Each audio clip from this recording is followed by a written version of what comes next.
Dahan-dahan ng mamassage ni mama para hindi ka umiyak, ha. Sakit. Masakit po, kaya kung mapapansin nyo, pag hinawakan yung dito niya, nangangagat siya pero mild lang.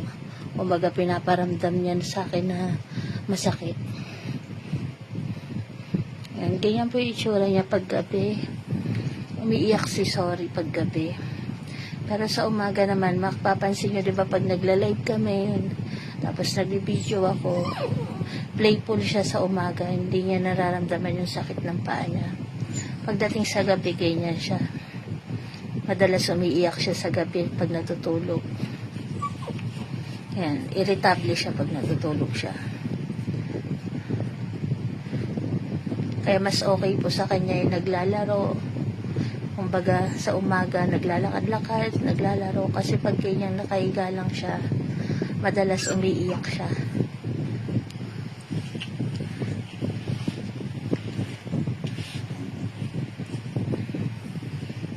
Ayan, minamassage siya ni Papa niya.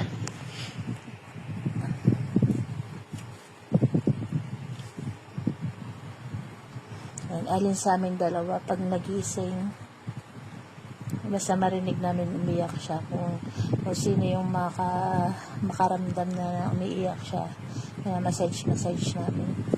Dito sa part na to, medyo masakit dito niya, kaya mild lang yung pagmamassage dapat.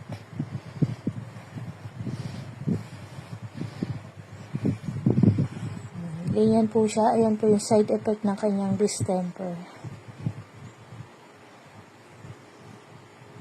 Nagtitwitch yung kanyang paa. Tapos sa gabi, umiiyak-iyak siya.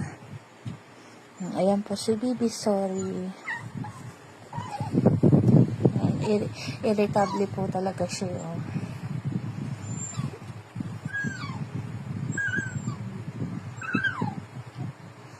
Irritable yung tulog niya talaga.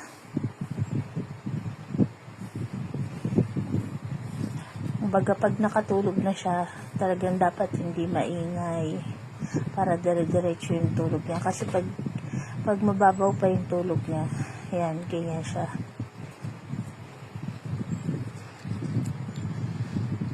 Umiiyak siya pag mababaw pa yung tulog niya.